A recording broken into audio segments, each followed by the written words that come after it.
So yesterday, I released that video where I went to the benefit with Michael Bennett and other activists around the shooting death of Charleena Lyles in Seattle. And when I posted the video, here I was thinking, okay, people will understand after looking at the past 3.5 years of my work that I'm not taking sides. I'm standing beside a family who is grieving and just showing my support. And obviously marched with the family, shared a few words, even pushed the father in his wheelchair. And I go into the comment section and I'm shocked to see how just about 90% of the comments turned the whole thing into whether she deserved it or not, and that she was in the wrong or whatever. And it frustrates me because I know that people need to understand that my work is not about taking sides. My work is about stepping in to support people who are grieving. Obviously, with the name the Free Hugs Project, I'm not coming in with any sort of judgment at all, whether, you know, all the way back from when I started the project in response to the bombing of the Boston Marathon, or I'm showing up in Standing Rock with the Native Americans, or I'm standing next to black families, or with families after the shooting of Pulse nightclub in Orlando. It doesn't matter. My work has always been the same, but this is one of the first times where I've seen just an all-out attack from people making it seem like, well, she was in the wrong and she deserved it. What does that have to do with anything? My work is not about what took place in that house. My work is about what's happening right now. What can we do to change these things from taking place? And I even said that in my speech, that, you know, these sort of things, if we don't do things to change it, they're going to happen every day. And of course, I mean, we all know that. Someone was shot yesterday, someone is shot today. People are going to get shot every single day. And that doesn't necessarily mean that it's by law enforcement. Sometimes it's criminals, it's people within their own communities. But we need to figure out ways to be better. And I talk about that in my speech. Nobody said anything about the speech. Not at all. Everyone is just about whether she deserved it or whether she was right or wrong. And it blows my mind that we've become so disconnected as a society that we can't even see that a family is hurting, and I go to stand by that family, and people almost make it seem like I shouldn't be standing next to that family. And I'm like, where's the empathy? Where's the love? Do people not care anymore about the fact that these 4 children are now going to grow up without a mother? And they're just so quick to, well, she did this and she did that. Stop. Let's first just think about there's a family grieving here. Well, first of all, I mean, not to cut you off, but I mean, think about the name of your work. It's the Free Hugs Project. If anything was needed at that time for those people was a hug. That the man who spoke and the father lost a daughter. Absolutely. His grandchildren lost their mother. I mean, that's the time when you want to go there at the very least, not for a political agenda or any other motive. At the very least, you want to go there and just support that family because they're grieving. That touched your heart. You want to be there. I was shocked at the lack of empathy for people just who couldn't see past the, you know, a lot of people thought that she deserved that. Despite whatever their beliefs are. I mean, I don't think that anyone deserves to be murdered in front of their family, not even murdered or killed or whatever happened. So the fact that I think that a lot of the people didn't even see the second half of your video. They focused. They tuned it all out. They tuned it out once they heard the police call and the news clip that you ran beforehand, and it immediately conditioned their brain to not even receive the message that was in the video after. But what I did find too was that for maybe the few people who even did continue on to listen to the message, immediately turned it as, oh, is Ken switching sides now? What's up with his support for law enforcement? How does this video change any of that? Obviously, I still care about law enforcement just as much as I did when I showed up when the 5 police officers were shot in Dallas. But even on that day, the respect that not only I had for law enforcement, but even people who were in the crowd and in the audience, when we got to the police station, one of the main guys who was leading the march made sure to remind everyone, hey, these police officers cleared a path for us. Let's show them that respect. Right. And everyone applauds and says thank you to the cops. But I can say that these officers along our path didn't try to stop us. That's right. They also made a pathway for us to get here. Yes. So let's acknowledge that too. Right? We appreciate that. Right? Because we're going to be a class act no matter what. How is any of that anti-law enforcement? Sure, that part wasn't in the video, but my work for the past 3.5 years should show people. Nothing that it says it's abundantly clear that you are not against any law enforcement at all. Your message wasn't anti-law enforcement. It wasn't anti. Police. It was nothing of the sort. There's even footage when we were marching, and there was an altercation that took place in the beginning when the march first started, where some guy in his car started accelerating close up on a woman who was pushing her child in a stroller. She got upset. She starts banging on the car. And I go in and I calm down that situation, obviously, because that's what I do. It's part of what my work is about. Not only giving hugs and showing love, but de-escalating situations that could get out of hand. There's a child right here. There's a child. There's a child. There's a child. I'm about to beat your mother. What the fuck? I'm about to beat your ass. Take it easy. Motherfucking ass. It's all right. Play with me. It's all right. Play with me. Yo, just chill for a second. Chill out. Fucking in my car again. I'll call the fucking police. Well, you're accelerating. You're accelerating as a child. My man, do it again. Be easy, man. Just go. Just go. Fuck that. Just go. Just go. Chill. Don't. No. Nothing's happening. What's up?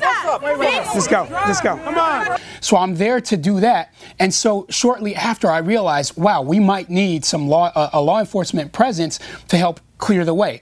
Out of that respect that I have for law enforcement and they have for the work that I do, a cop shows up. I go and talk with him about the situation. He let me know, hey, we didn't even know this was going on, but what do you need? And I'm like, well, we can use some help with clearing the path in some of the intersections. He put some of his bike cops on it, and they literally cleared the way for about 1.5 miles, 2 miles, for us to get down to the police station for people to even finish the march. Charleena! Say no! Charleena! Thanks for your help, officer. You bet. Appreciate it. Surprised us with the walk, man. If we would have known, we would have been able to help out a little bit more. You know where they're headed? I'll go find out and let you know. Oh, I'd appreciate that. Okay, cool. I got you. I was also hoping we could have kept everyone to one side of the street rather than safer for everybody. Absolutely. You know, I'll go. Hopefully everybody will just remain. Everyone's cool. Drivers will. I'm worried more about the traffic. For sure. Your group is fine. I'm just worried about the traffic getting rowdy. Come back. I'm gonna have one of my guys, one of my bicycle guys, pull up in front. front. Awesome. Thanks.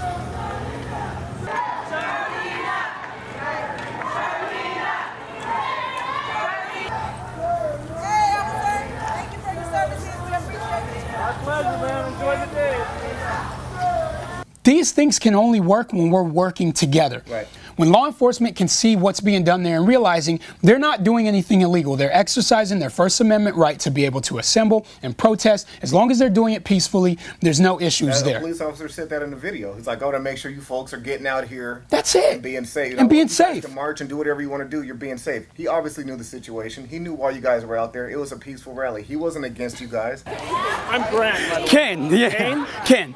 Yep. Glad to meet you. Thanks you for all your help. Oh, no problem. Just want to make sure everybody stays safe, you know. That's our whole objective, is to keep everybody safe. Absolutely. No one's attacking those police officers. I'm sure those cops feel terrible about what they did. You know? I mean, and I know they do. Even one of the calls that I put in yesterday was to my buddy Chris Frunze, the cop that I met on the front lines in Charlotte.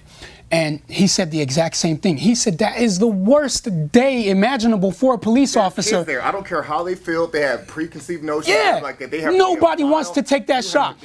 We need to work together towards real change, and we need to come up with solutions that are going to create change. And you see some of the comments from people saying, well, the change is don't charge at the police with a knife. And it's like, that's obvious, but how does that message get expressed to people? It's through conversations. It's through teaching our kids better. It's through talking with our loved ones, especially people that are known to have mental health conditions, to be able to make sure that they're getting the treatment and the conversations are being had with them on better ways to interact with the police. But the same for law enforcement, to be able to know, okay, I'm dealing with someone who obviously has mental health issues. Here are some different ways to approach. Another level of caution when approaching. There should be training for those things, right? It can turn into anything. And I'm sure that they have training on that, but obviously, when we talk about these issues that take place, it's so that there can be continued discussions about better ways to navigate these situations. For people to just think, well, it's already been discussed, and so that's the end-all, be-all. No, it can't be. There's new things that happen all the time that change laws, that change policies, and should also change the way that we think as we walk into these situations, and how we come up with the training curriculum, not only for law enforcement, but for us as civilians too. That if you're in this situation, look, here's a messed up scenario that we can see. Here's better ways to go about it. Training works both ways. The dialogue and the conversation happens both ways. But for everyone to just look in one direction and say, no, she did this, she did that, it's frustrating to see that, because my work has never been about who is in the wrong or who is in the right. My work has been about, we need to come together and work together, just as much as I worked together with that cop to figure out how we can safely get everyone to the destination that they're trying to get to for the march. I couldn't have done that by myself. There would have been more fights, there would have been more altercations if there was not a police presence there to march with the people. And obviously the people understood that, and so they didn't turn around and say, why are they here? Why are they following us on bikes? No, they're stopping intersections so that we can be able to safely get to where we need to go.